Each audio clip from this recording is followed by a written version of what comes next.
Welcome to the Franchise Woman Podcast, where passion and purpose collide, profits are made, and relationships forged. I'm Rebecca Monet, CEO and Chief Scientist at Zoracle Profiles, along with my co-host, community advocate, speaker, author, and entrepreneur, Tracy Kawa. So our special guest today, Tracy, is President and CEO at Ellis Hospitality Group. Jyoti Sarolia, excuse me. Jyoti's top passions in life are implementing positive, fresh ideas in the hotel industry and making an impact in the hotel community. In 1996, she and her husband began operating their first hotel in my backyard, Spring Valley, California. Subsequently, they bought 4 additional hotels in their community. Jyoti became active in the Chamber of Commerce, Tourism Board, the FAC, along with other public organizations. Hospitality has been in Jyoti's blood. From a young age, she quickly realized that her true ambition lay within the hotel industry. Since then, she has built upon this initial foundation. She co-founded, along with her family, their own hotel management company, Ellis Hospitality. Woo! I'm so glad you're here, Jyoti. Thanks for joining us. Thank you, Rebecca. Thank you for having me, as well as Tracy. I'm so excited to have a casual conversation and talk a little bit about my journey. Yes. Nice. So your journey. So hotels are in your blood. Tell us about your journey. Where did that begin? Just don't panic how I'm going to start, but I'm going to say it. So I was born and raised in San Francisco. My mom was living at the Alder Hotel, which she was helping and managing with her extended family. So I was literally, when my mom's water broke while she was pregnant with me, I was at the Alder. Although I wasn't born in the hotel, I was born at Kaiser. I came back and subsequently lived 12 more years at that same hotel. So that's how long it goes back. It's 5 decades of being in the hospitality industry. Oh my goodness. Okay. So wasn't there some kind of sitcom on TV years ago where there was kids that were living in a hotel? Is it similar? I mean, what was It was it very like? similar. Oh yeah, it was similar. You went down these dark hallways and you showered down the hallways and you got to see all the other floors, the storerooms and the staircases, and you got into mischief sometimes. You learned how to ride a bike because you hold the walls on the hallways as a training facility. So a lot of stories exactly like that.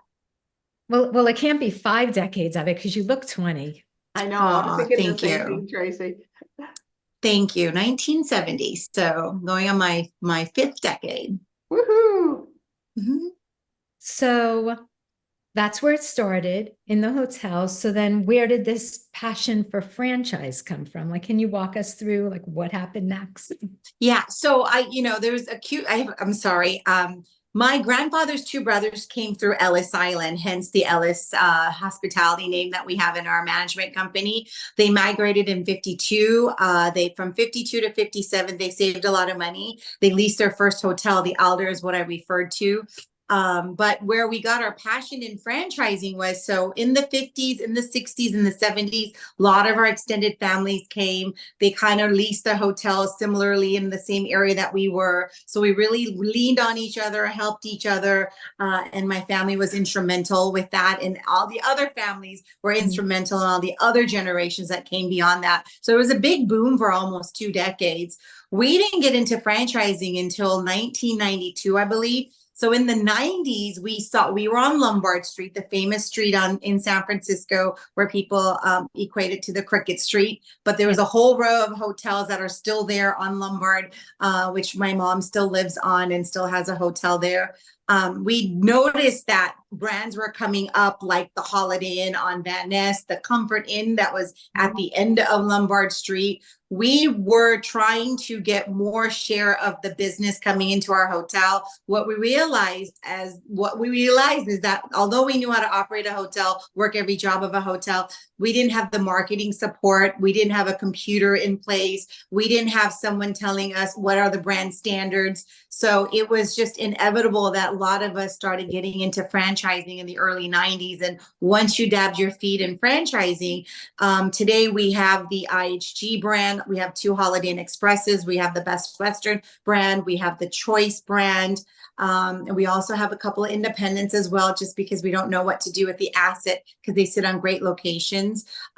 So those are the brands that we currently have and operate. And we feel that partnering with someone that actually knows what to do that we didn't know was the best thing. So really it started around the 90s.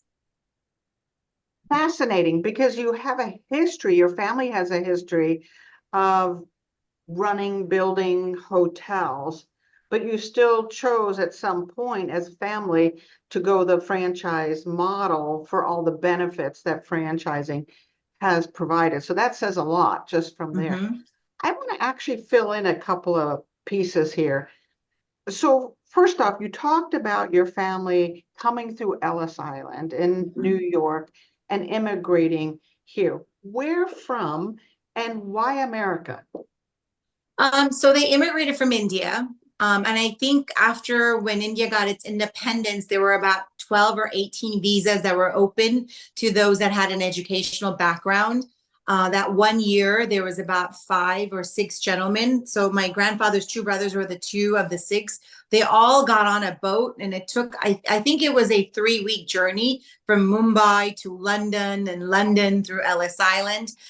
So that's how they carried over. But the whole process, right? You're on a boat like that looks like Pirates of the Caribbean, right? It's like a sailboat. It's not a cruise line, no lack of luxury. You're on the bottom. So my aunt used to tell me that, you know, my uncle always used to complain about more like the sickness, right? Like the seasickness, not enough food, not enough money, you know, not knowing when they're going to get to where they're going to get to, and everything's new, right? Like you don't know what's going on and where you're going to be and how you're going to get there. And when you get there, then what, right? And even when they got to Ellis Island, they were detained for 3 days, and they had to get an attorney. And you know, you got sick. You had these lines. If anyone's never been to Ellis Island or Liberty Island or done any of that tour, I highly recommend it. They've done such wonderful job.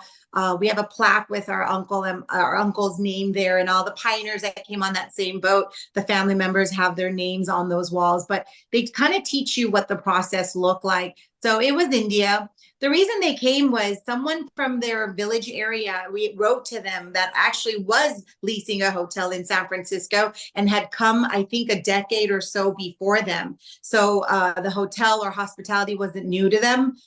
They lived with this person when they first arrived, and they kind of got an idea like, hey, look, we like this. It's an innkeeper's job, but you also have a place to stay, and you can bring your family and do all the work along the way. So it was a concept that really resonated with what we were in India. We're all landowners and farmers. So owning land and tilling soils and creating revenue was not something it wasn't foreign to us. So it kind of was in the same line, same system.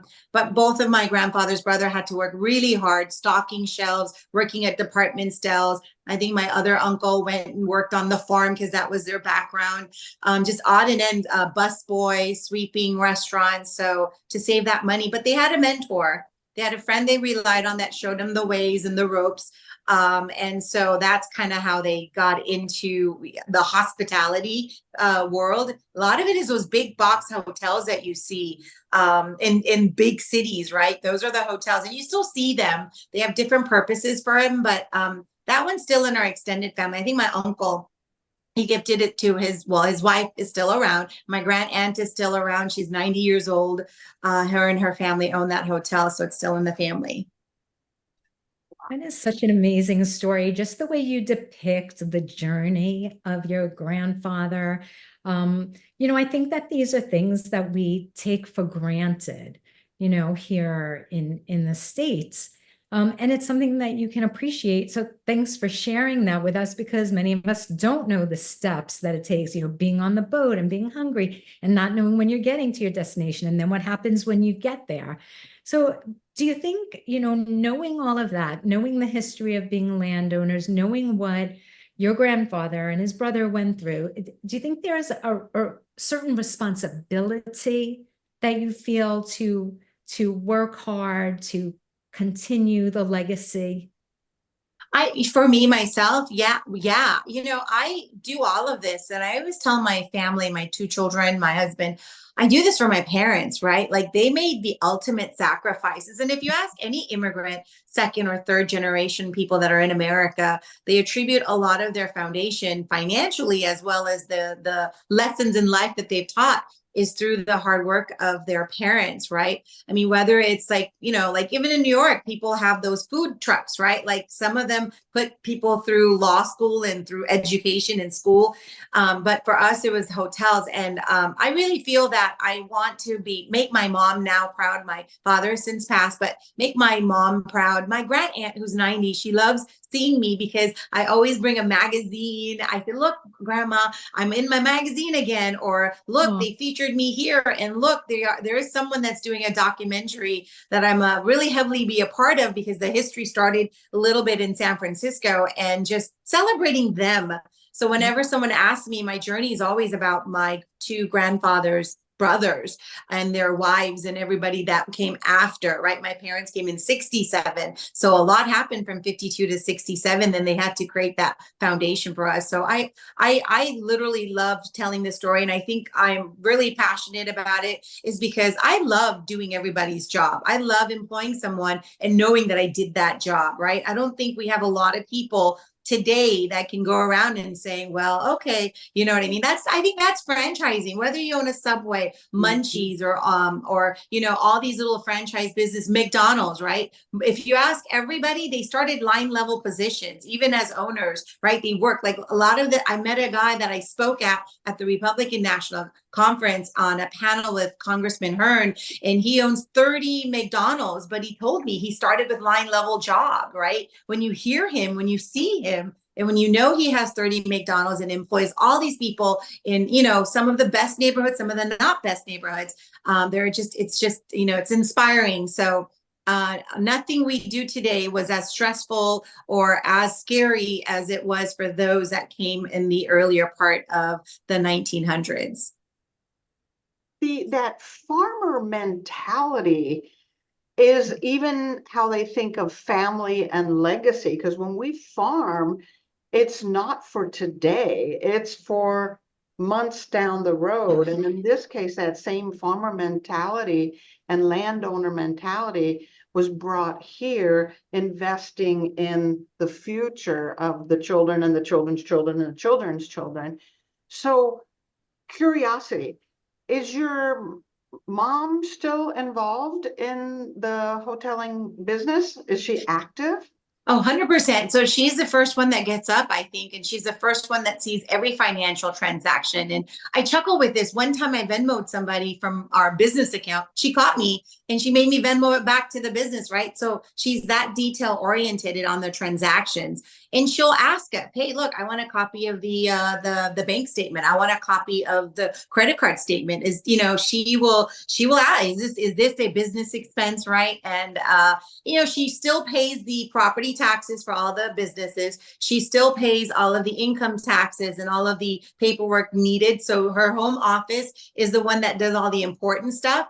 God forbid that we made a mistake and we would have to not sell a hotel to be able to pay a penalty on something we did wrong. She trusts us, but she also thinks there are certain things that's really her responsibility and she won't let go. And I like that. I like the fact that she's active. I like the fact that she's aging into being, I feel purpose, like there's a purpose in my life. There's a passion in my life still going.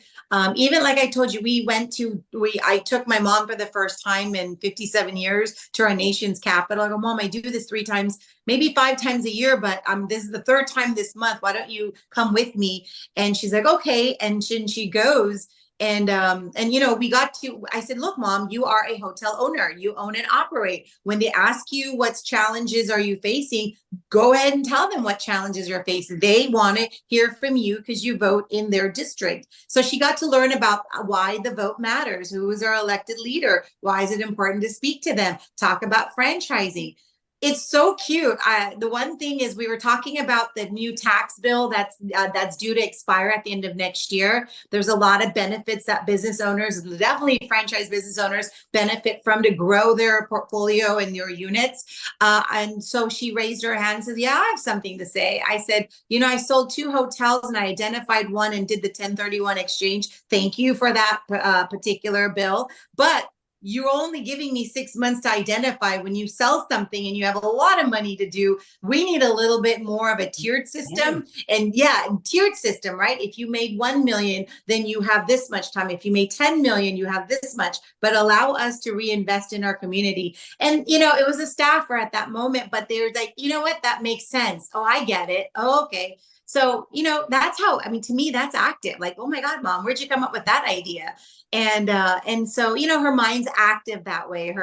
She sees challenges. She'll say, why is your labor so high? Right. So we're always educating her, saying, well, to be competitive, we have to pay standard of living. To pay standard of living, we have to be competitive around our market. I said to make sure our employees are taken care of because they're taking care of families. We think this is fair and right. And just the benefits that we're trying to add to our portfolio. I said, but Mom, we're creating more revenue to be able to supplement it. She's like, when the percentage of the revenue you're creating, your expenses is outpacing it. So even then she makes that analysis, right? Like, well, you're not making enough for you to cover these costs. But that's the struggle that we're all having in the business, and not just in the US. When we traveled all these foreign countries in the last 30 days, everyone's having troubles with making profit, employing people, but she got to see it firsthand and talk about it. So I think that's involved, in my opinion. For 76, I'm pretty proud of my mother for being that involved, to be honest. I really am. Yeah, for sure. I love how you light up when you talk about your mom. And it sounds like you've had a lot of great role models and mentors. I know you mentioned mentor a little while ago. Would you say that your mom was your first role model? I think both my parents were my first mentor. I think my dad was, right? Because why my dad? He had the heart, right? Like, he always wanted to help people while helping himself. He was helping people. He knew how to write a deal, look at a deal, what made sense, right? That business acumen was really my father. But when he passed, it kind of naturally, she became my mentor. She went off of, being a homemaker into being a businesswoman, right? So she kind of kicked it into gear a little bit because she had to do a lot more with his passing. And that's almost, I think 19, I don't know, but so it's a long time. It's almost going to be 20 years in a few years as to how long she's been without my dad. So I'm really proud of her. But yeah, she's my second mentor. So both my parents are mentors. But she continuously be my mentor, right? Like, she'll call me and she'll call me and say, did you do this? Did you do this for work? Then an hour later, did your family eat? Did your husband eat? She puts a lot of responsibility on me. Well, Mom, what? Am I supposed to run the hotel, or am I supposed to take care of my family and take care of their little, their meals and stuff? But she's like, I did it, so you can do it too, right? So to me, she is right? It's not one or the other. There is no answer to work-life balance. It's more like what's on right now that's needed and what's on later that's needed. And are you giving 100% in those realms that you need to be in, right? So I think that was the mentorship that I needed. Is I saw her make meals before 9 a.m., work from 9 to 2 in the hotels, then come back home and do the meals and the domestic part of her responsibility. And she did this every single day, 7 days a week, for this entire time I've known her. She's never taken a day off, right? Unless she had to go to a wedding. So I think that really stems from who I am and where I want to go, and having that foundation. A foundation of family, foundation of hard work. So, question, this is a little turn here. Can you think of a time, like a pivotal moment, something that happened? Maybe it was a book you read, or a speech you went to, or situation or crises you were in that really had a big impact on your life. Yeah. So from a professional perspective, I remember I was in my 30s, like 32, I believe. we had a franchisee advisory council for one of the brands that we owned a hotel with. And I put my application to want to volunteer to be on their RAB board. And I got selected and attended my first meeting in San Jose. And I sat wherever there was an empty seat. And, you know, just I've been born in a hotel, lived in a hotel, owned and operated a hotel. I thought I knew a lot about the industry. And we were talking about things. And what I don't realize when you join a board is there's already pre-existing work that has happened, or there's some history that goes along the way. And the conversation is not really for today. It's really for the future and taking everything into consideration. So I tried to speak and talk, and I think I talked in front, you know, on top of people that were speaking. There was a gentleman sitting next to me, and he looked at me and straight in my eyes, and he says, "Shut up and listen," is how he said it. And I didn't, I mean, I was really shocked. I'm like, what? Someone's telling me to be quiet in front of people. And now what am I supposed to do? So I know he said it because he meant well. I didn't take it that well when I first heard it. It took me some time to realize what that meant. But 10 years later, I ended up being the first female chairperson of that organization after 50 years. And had he not shown me a harsh way of learning quickly about the importance and the value of listening, I don't know if I would have been a good chairperson for the organization, because that year we had a lot of things we needed to talk about, discuss, and we really, you know, some of them are fires we needed to put out and just working around it, right? So it taught me to build mutual relationship with our brand. It allowed me to work with our team and strategize of what's the best outcome of overcoming these challenges that we had. A lot of it is listening, right? Like listening to the question, listening to the concern, letting someone else talk. I know there's a cliche, but people always say you got 2 ears and 1 mouth. There's a reason why God gave you 2 ears and 1 mouth. And I think had I not gotten that lesson, I don't know if I would be who I am today. I don't know if I would have gotten further in life. And I wouldn't necessarily know if I would have forged those relationships that I've built over the last 10 to 12 years because of it. So, Jyoti, what do you think it is about you, particularly, that enabled you to take a situation that could have been potentially humiliating? Maybe somebody else would have been humiliated and never gone back, or what have you. But what do you think it was about you that was able to turn that lemon into lemonade? Yeah. So I have a perfect story. I was in law school, quit law school, got the only job in San Diego in 96. And I was a front office manager at the then Quality Resort on Hotel Circle. It's now a church, so it converted to something different. But I remember checking guests in and day out. And on one of my shift, it was 10 at night, and there was a room available on my PMS system. And I check in a gentleman into that room. Well, unbeknownst to me, my colleague before me gave keys, kind of checked in a person, a woman, and didn't follow through with the procedure. So the room still became available and sellable for me to assign it to this person. So imagine my horror that this man got keys from me. He was walking to the room, and the woman was coming out of the restroom, of course, with the towel, but he opened the door and he ran into her. Talk about a scenario and situation. And we all travel, right? Imagine that happening to me, right? And so this guy comes back at night and just throws the keys. He said that I didn't know. I mean, I'm not going to use the words that he used, but he was irate. He got mad. He's like, it's embarrassing. You don't know how to do your job. Are you, smoking crack? He just went down the list of just blaming everything on me. And I just stood there and I just listened, right? Like I was listening. And here's where I think we need to do is put ourselves in that person's position, right? Rather than reacting to a scenario where he's definitely off balance, but not really. I'm putting myself in his position and saying, well, when did he start his day, right? I looked in the computer. He's from Connecticut. How long does it take for someone to come from Connecticut to San Diego? How long did he have to wake up for an earlier flight? What was his journey like? What was his day like? Then he's preparing for tomorrow, and he has this little snafu, and we do this. So I gave him drink vouchers at our bar. I profusely apologized. I was so sorry, but never once did I get mad, popped an attitude, was not, empathetic with that person. No one gives you this training. You yourself know you've gone through things in life and you equate that with that person. You've traveled. I continues to travel, right? And so he came back the next day. And then I gave him a sweet. He came back the next day. He says, I just wanted to apologize for my demeanor with you yesterday. He got me a Godiva box of chocolate. He got me a picture frame, a little, apology note. But he's like, you could have done a lot of things, but you stayed calm. You upgraded me. You took care of me as best as I could.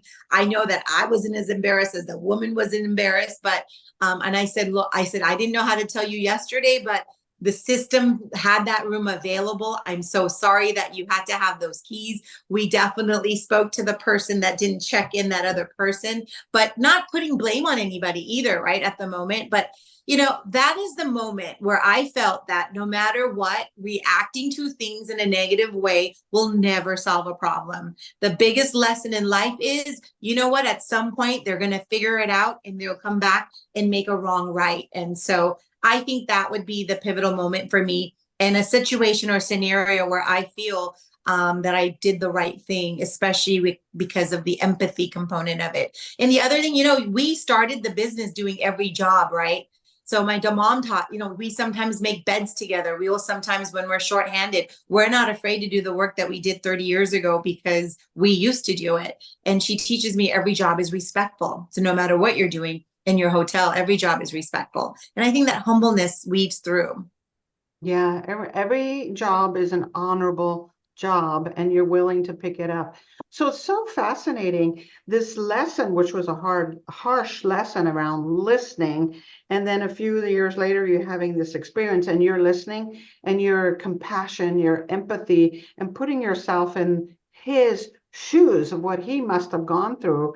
He's horrified, the lady's horrified, everybody is horrified, but you handled it so beautifully. That to me, I had to listen to it because I had an experience yesterday where I was triggered, and I don't get triggered very often. And I wanted to come at someone, and it took a few minutes of deep breaths. And it sounds like that empathy, that compassion, putting yourself in that position really got you through a difficult moment, and him. Yeah. And I was 26, Rebecca. I mean, I was really young. I didn't have a lot of experience to kind of get to that mindset of being able to do that challenge well. That was to me. And, my kids growing up, we work in a hotel. We sometimes lived in a hotel. I would snap at my children, like, even though you're perfecting that particular skill set, we're not perfect. We're imperfect.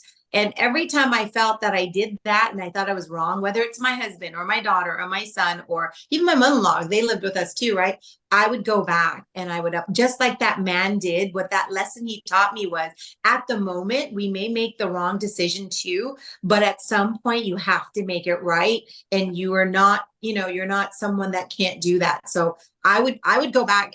That's something I do with my daughter. I mean, my daughter, she like asks a lot of questions, and I'm always in the middle of working. And I think my family doesn't realize, okay, let's give her the 8 hours to work, right? They'll inject work around my work.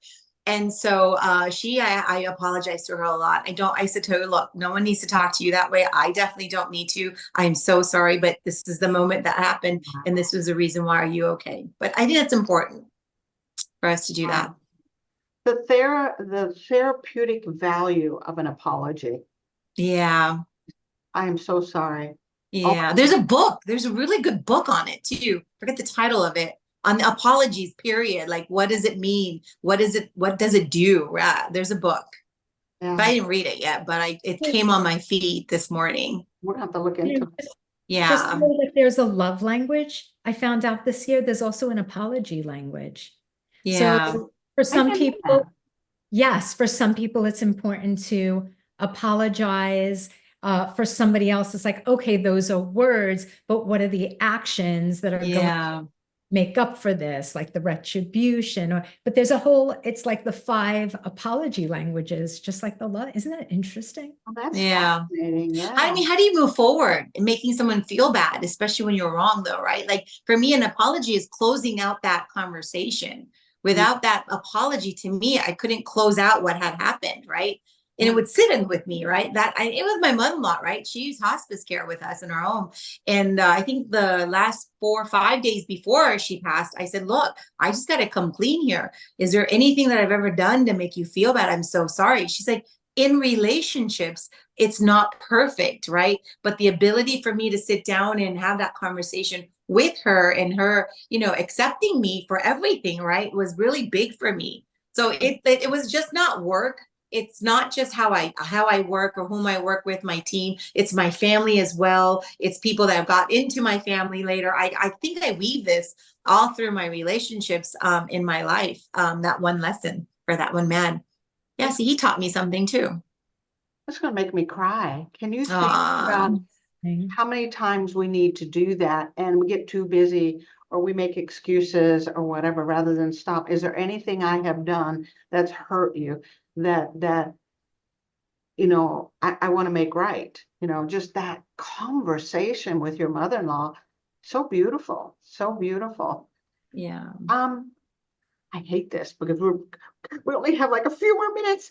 So I have a question regarding that kind of something you want to tell the world. You've already told us a billion things, but if you had one message to get out to women, to franchisees, to franchisors, to the world, what is the message that you want to get? We already learned from you, listen, apologize, be empathetic, Yeah. work life, it all kind of meshes, hard work. What's the message you want to get out? Well, there's a few. So one, read, right? Be an avid learner and an avid, read a lot, right? Sometimes we don't have the business acumen or the educational background to be somewhere, but you do. You just have to learn how to read and know and be around, right? And two, being confident, right? Like the other day I spoke on one particular topic and someone says, well, I've watched you the last 30 years. This has been your best presentation and you talk with confidence, right? Be confident about things. The other lesson for me too, and it was Indra Nooyi's book, her book that she wrote that really pivoted for me because she is an Indian woman who was the CEO of PepsiCo and the whole journey. She has a 3-part journey, how she got to America. That's a journey. The acclamation, finding a mentor and who believed in her. That's a journey. And then, her family, right? The dynamics of an Asian woman in the house. Her mom says, hey, did you bring the milk home today? And she's like, no, mom, I'm going to tell you, I became the CEO of PepsiCo, right? Just, I think, believe in yourself and know that you deserve to be at any board position or anywhere you're invited, you're there. And if you're not invited, inject yourself into that area that you want to be invited with, right? No one knows you're doing that besides yourself. So how many times did I show up? Like after I showed up 100 times where someone noticed me, now I sit on stage and talk with people. I'm talking about their business, even though they're their business. I remember last year I spoke at a conference and we're talking about how do we create more cash flows in our business? And the conversation was a GPO program. They're the people that, they work with other vendors to give you the best pricing. And I'm like, well, we work with the GPO program, but he didn't bring it up, right? So sometimes I think that and the last part for me is we need more women to sit on panels, to be on boards. I think women bring a different perspective. If they can maintain their house, keep it clean, raise children, balance all of that, work with their husbands, if they're not, married anymore. There's a lot of things women go through. You guys have all of the requisite knowledge and experience you need to run an entire company. It's just those fine-tuning things that you need to work in. Dream big and do it. You can do it. Don't ever feel that you're not invited somewhere. You are there. It's your seat. So though I know it was winded, but there's so much, passion comes out of me. But reading was one, mentorship is the other, and relationship is other. What I would tell my younger self is continue building those relationships from the beginning. One's going to connect so well that will open pathways to other things and may get you to where I am today. So I definitely have a lot of people to thank that teach me humbleness, that teach me believing myself and the confidence. So that's a lot. So I hope someone gets something from We're that. taking notes, girl. You are being recorded. We'll dissect this. Yeah. You said something about interject yourself. Take a seat at the table, step up, and the importance of relationships. I do think as women, we're a little bit more timid about that. So talk to me a little bit more about that, where we can interject and build those relationships, even in situations where maybe we haven't been invited to that table. How do we just show up?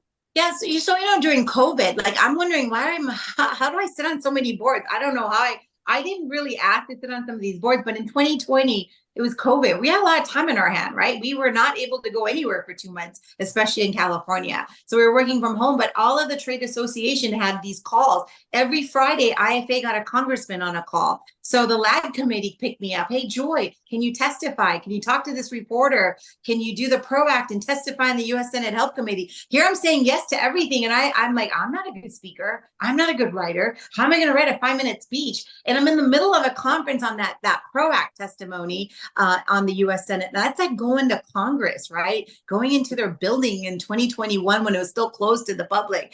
I just feel that so here's what was different for me. I was scared to do it, but when I did do it, it's my story. I can never make up my story. I live through my story. So I don't have to have a Harvard degree or a Yale degree or go to Columbia for whatever. It's my story. They just want to hear my story. And how does this one bill or rule affect me as a franchise business owner? And once you got over that hurdle, another mentor told me, Joy, everybody knows 5th grade English in that audience. You don't need to speak to a scientist because not everybody's, well, Rebecca, you're a scientist, but not everybody's a scientist, right? So just speak to 5th grade students and you'll be A-okay. So when you started to talk, more up your normal level and your normal speed, it got so much easier. And I think women don't realize that. They just want to, I think they might compare themselves with people that have done it before them, male or female.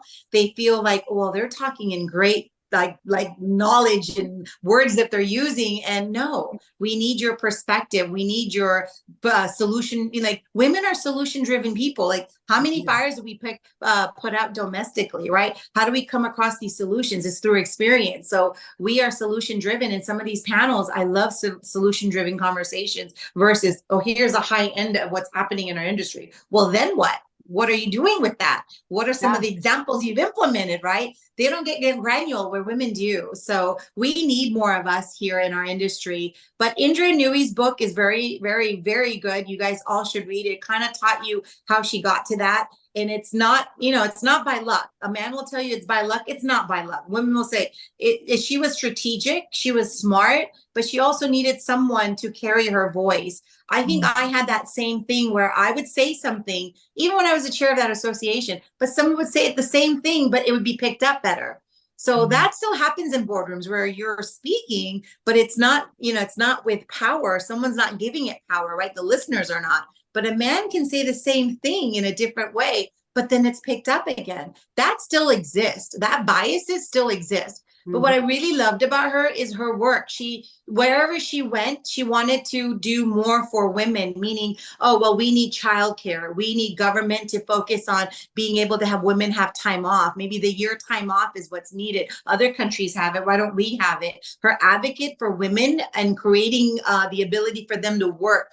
If there is one passion that I have is to be able to be a part of something like that. Where can I, work with our government? Where can I work with our state, local, federal government to create avenues for us to work more? I think, let's stop complaining about our pay not being the same. Let's figure out how do we get women out there to work, and then we will work on pay, if that makes sense, right? Because there's still a hurdle, right? The babysitting, the children, the school.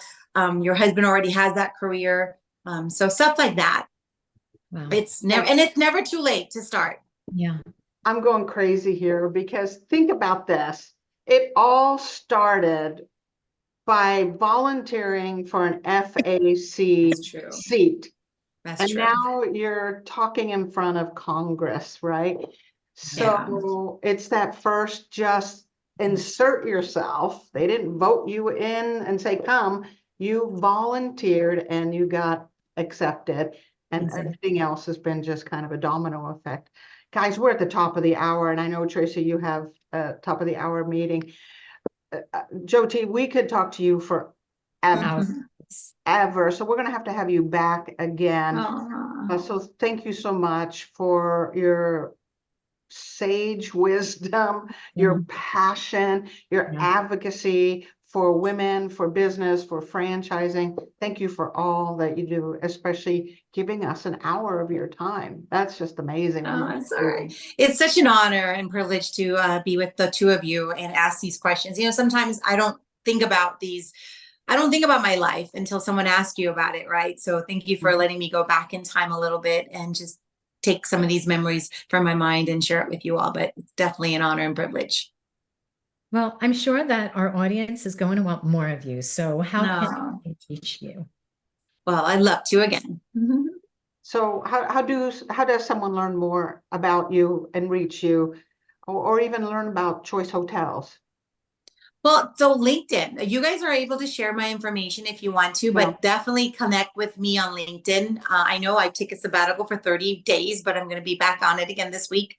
But LinkedIn is the best way. I'm always available. My cell phone is always available. It's public. My email is public. And I always love to talk to somebody and get them through their hurdles. So people do connect me with people, and I try to help as best as I can. And if I don't have the answer, I definitely know someone that does. I would go to my mama. She sounds like she knows the answer. So again, thank you, Jyoti. And thank you to our listeners today. Make sure you like, comment, and of course, share this interview with others that will be inspired by it. And we'll see you next week on another episode of the Franchise Woman Podcast, where passion and purpose collide, profits are made, and relationships forged. Thank you.